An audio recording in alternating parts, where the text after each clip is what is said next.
So let's really look at the record here for a minute. And I want to talk a little bit, I think Mr. Fidel, you misspoke. You talked about a land swap in Southfield Village, and that was not the case.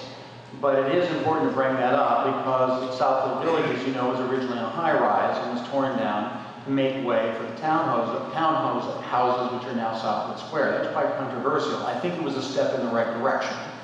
And that is a step that I supported back then. And recently, we did have a land swap plan that was put forward by the hospital in Charter Oak that involved taking down Vidal Court and moving forward with Palmer's Court. Now here's what's interesting, because here's where the record really gets kind of interesting. Palmer's Court required a tax abatement. Now, it's tiny compared to what we've been talking about here, just building permit. It required a tax abatement that came to the Board of Representatives. Now, in the 8 years that I was president, there were only a handful of partisan Republican versus Democrat votes. This was one of them. Every single Republican on the Board of Representatives voted against that tax abatement for Palmer Square.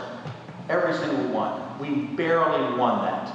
And fortunately did, because that was necessary for us to move forward with that, as well as and in fact, eventually, the program that's now Palmer Square, but also the affordable housing, which is, I think it's going to be called Greenfield. It's on Merrill Avenue. And that all was part of a complicated land swap, but the Republicans on the Board of Representatives wanted to stop it. And I think that's important to remember. It's part of the record. Also part of the record is that there was a concern and a danger that as we did these land swaps and we did these things, that we would actually destroy affordable housing. We would end up with fewer units than when you started. And it was leadership on the Board of Representatives from the Democratic side, and something which I supported, which was the one-for-one ordinance. It wasn't supported by the mayor's office, but the Board of Representatives passed the one-for-one to make certain that even as we were making these changes, that we would keep the affordable housing that we had and would not lose it. And that is, again, something that I supported in terms of a record.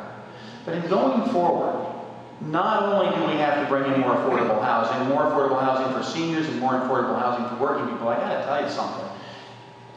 You gotta have a job. This is the most expensive place in the world, practically, to live. And yes, we've got to make more affordable housing, but we need jobs.